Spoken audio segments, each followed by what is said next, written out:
आप सबको जय मसीह की। हम परमेश्वर का धन्यवाद करते हैं कि प्रभु ने आप सबके बीच में फिर हमें एक मौका दिया है कि हम आप सबके लिए प्रार्थना करें।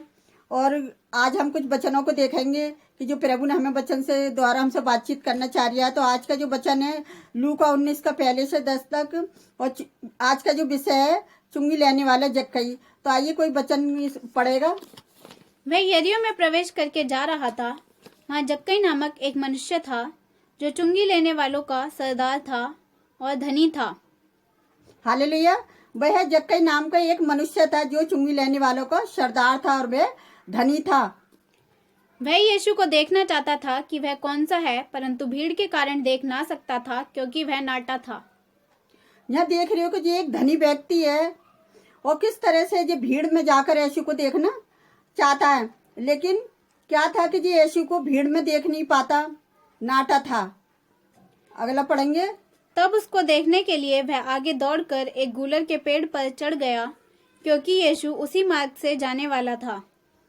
यहाँ देख रहे हो कि ये मनुष्य नाटा होने के कारण यीशु को देख नहीं पा रहा था, लेकिन ये क्या करा कि इसने आगे बढ़कर एक गूलर के पेड़ पर चढ़ गया क्योंकि यीशु उस मार्ग से जाने वाला था। अगर अगले वचन में हम पढ़ेंगे। जब यीशु उस जगह पहुंचा तो ऊपर दृष्टि करके उससे कहा, हे जक्कई, झट उतर आ, क्योंकि आज मुझे तेरे घर में रहना अवश्य है। हालेलुया। देख रहे हो जक्कई की मेहनत कितना रंग लेकर आई कि किस तरह से झट से वो पेड़ पे चढ़ा और झट से ही यीशु मसीह ने उसकी तरफ दृष्टि करी और उससे कहा, हे जक्कई, झट नीचे आ, आज तेरे घर में उद्धार आया है। अगला वचन पढ़ेंगे।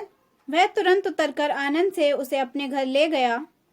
यह देखकर सब लोग कुड़कुड़ाकर कहने लगे, वह तो एक पापी मनुष्य के यहाँ जा उतरा है। हालेलुया। देख रहे हो कि किस तरह से यीशु मसीह ने जब उसके घर जाने के लिए कहा और किस तरह से खुशी के मारे फूला नहीं समा रही है जक्कई कि मुझ पापी पे कितनी दया हो रही है कि यीशु मसीह आज मुझ पापी के घर पर दया कर, आज मैं पापी के घर पर जाएगा। तो यहाँ देख रहे हो कि लोग देखकर किस तरह से कुड़कुड़ा रहे हैं और किस तरह से बोल रहे हैं कि ये यीशु मसीह एक पापी मनुष्य के घर गया है। तो हम अगले वचन में पढ़ेंगे 8 में। जक्कई ने खड़े होकर प्रभु से कहा, हे प्रभु, देख मैं अपनी संपत्ति कंगालों को देता हूँ और यदि किसी का कुछ भी अन्याय करके ले लिया है तो उसे चौगुना फेर देता हूँ।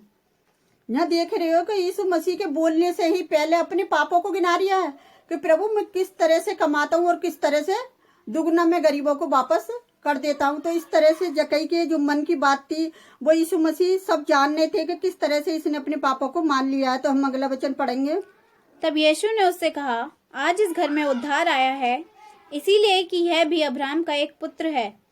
हालेलुया। जब यीशु मसीह ने देखा कि आज इस घर में उद्धार आया है, इसीलिए कि ये भी एक अब्राहम का पुत्र है। हम 10वें वचन में जाएंगे। क्योंकि मनुष्य का पुत्र खोए हुओं को ढूंढने और उनका उद्धार करने आया है। देख रहे हो कि यीशु मसीह किस तरह क्या करने के लिए आए थे कि खोए हुए व्यक्तियों को। यहाँ एक अब्राहम का पुत्र है ये जक्कई, और ये जब देख रहे हो कि जब उसके घर पहुंचा यीशु मसीह, जब उसके घर पहुंचे तभी जक्कई ने उन सभी बुरे कार्यों के लिए पछतावा किया जो उसने किए थे। उसने ये स्वीकार किया कि उसने लोगों के साथ बेईमानी और बेधोखा किया था। उसने यीशु से प्रतिज्ञा की कि वे अपने पुराने पापी मार्ग से अपना मन फिरा लेगा। उसने यीशु से ये भी प्रतिज्ञा की कि मैं यह भी इस वक्त अपनी आधी संपत्ति गरीब लोगों को दे रहा हूँ। उसने ये भी प्रतिज्ञा की कि उसने जिन्हें धोखा दिया है उन्हें वह चौगुना वापस कर देगा। देख रहे हो कि यीशु मसीह से किस तरह से अपनी प्रतिज्ञा कर रहा है कि मैंने जितनी बेईमानी करी है, जितना मैंने धोखा करा है, मैं सब वापस कर दूंगा। तो किसी और लोगों के बारे में देखेंगे कि कई बेईमान लोग व्यवस्था के कड़े नियमों के कारण ईमानदार बने हुए थे, लेकिन ऐसी ईमानदारी के लिए उन्हें परमेश्वर से कोई मानवता या प्रतिफल प्राप्त नहीं होगा। परंतु जक्कई अपनी इच्छा अनुसार ईमानदार बन गया था। इसी तरह से यीशु को मालूम हो गया था कि उसने सचमुच पछतावा किया था। उसी दिन जक्कई का जीवन पूरी तरह से बदल गया था। ये परिवर्तन इसलिए हुआ क्योंकि यीशु ने उसके घर में और मन में आ गया था। जब कभी भी हम अपने जीवन में यीशु को स्वागत करते हैं तभी हम पहले के समान व्यक्ति नहीं रह जाते, हम एक नई सृष्टि बन जाते हैं। देखिए कुरिन्थियों 5:17 में यीशु ने जक्कई के पछतावे से उससे कहा, आज तेरे घर में उद्धार आया है। जक्कई पाप और अविश्वास में भटका हुआ था और अब वो बचा लिया गया है और अब वो अब्राहम का एक पुत्र है। तो प्रभु का धन्यवाद करते हैं इस सुंदर वचन के लिए जो प्रभु ने हमें वचन देकर आशीषित किया है।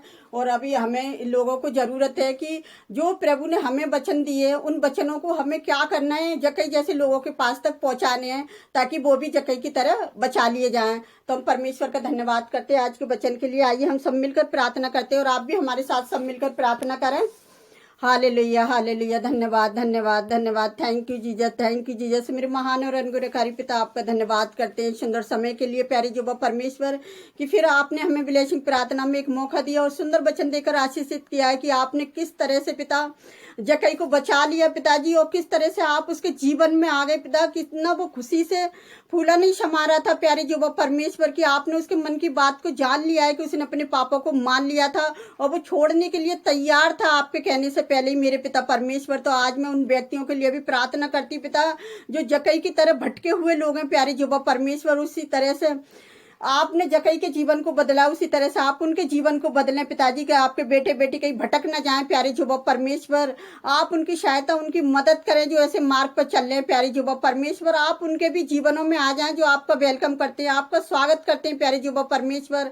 आप उनकी भी सहायता मदद करें जब भी वो आपसे प्रार्थना में मांगते हैं पिताजी आपको कबूल करते हैं प्यारे जुबा परमेश्वर की यीशु मसीह मेरा उद्धार करता है। तो पिता आप उनके जीवनों में आ जाएं और उनके जीवनों को भी जक्कई की तरफ बदल दें मेरे जुबा परमेश्वर। मैं आपसे विनती करती हूँ जितने लोग हमारे साथ जुड़े हुए हैं पिताजी वो अपने लिए जो भी प्रार्थना करते हैं पिता आप उनकी प्रार्थनाओं को सुने और कबूल करें और जक्कई की तरह आप उनके मन में उसके घर में आ जाएं प्यारे जुबा परमेश्वर। आज मैं उनके लिए प्रार्थना करती पिताजी जितने लोग घरों में बीमार है पिताजी इस प्रार्थना को देख रहे हैं प्यारे जुबा परमेश्वर सुनने हैं मेरे जुबा परमेश्वर। आप उन्हें यीशु मसीह के नाम से छुटकारा और चंगाई दें पिताजी। उनकी बेरोजगारी में पिता आप उन्हें रोजगार देकर आशीषित करें प्यारे जुबा परमेश्वर। आप उनके बुजुर्गों को पिता ब्लेस करें उन्हें चंगाई दें उन्हें छुटकारा दें प्यारे जुबा परमेश्वर। और मैं छोटे बड़े सभी के लिए प्रार्थना करती हूँ बच्चों के लिए पिता उनकी पढ़ाई में ब्लेस करें प्यारे जुबा परमेश्वर। जितने बच्चे इस प्रार्थना को देखते हैं पिता उन्हें पढ़ाई में ब्लेस करें कि आपके नाम को महिमा और आदर मिल सके। आपने कही बच्चों को मेरे पास आने दो सरकार राज्य ऐसा कहिए। तो पिता हम अपने देश के लिए प्रार्थना कर रहे हैं प्यारे जुबा परमेश्वर। जिस तरह से हमारा देश कोरोना वायरस से परेशान है प्यारे जुबा परमेश्वर आप उसे छुटकारा दिए इस काल से पिता इस महामारी से पिता उसे छुटकारा दिए हमारे देश के लोगों को प्यारे जुबा परमेश्वर। अपने देश को चलाने वाले लोगों को भी आपके हाथ में देते हैं आप उनकी सहायता उनकी मदद करें। जितने तेरे दास दासी प्रार्थना करते पिताजी आप सबकी प्रार्थनाओं को सुने और कबूल करें मेरे जुबा परमेश्वर। जितने लोगों ने हमारे साथ मिलकर प्रार्थना करी आपने सबकी प्रार्थना को सुना और कबूल किया है मैं उसके लिए भी आपका धन्यवाद करती पिताजी। आपने हम सबकी प्रार्थना को सुना उसके लिए भी आपका धन्यवाद करती प्यारी जुबा परमेश्वर। आज जितने लोगों ने जो वचन सुना पिताजी आज उनके जीवन में पिता 30 गुना नहीं 60 गुना नहीं 100 गुना फलवंत हो पिताजी। जो वचन वो ना व्यर्थ ना जाए एक आशीष बन जाए पिताजी। और हम आपसे क्या मांगे आप तो हमारी मांगने से पहले जानते हैं। आपने हमारी प्रार्थना को सुना और कबूल किया उसके लिए आपका धन्यवाद करते पिता। हम जो भी मांगते हैं यीशु के पवित्र और सामर्थी नाम पर आमीन। God bless you all.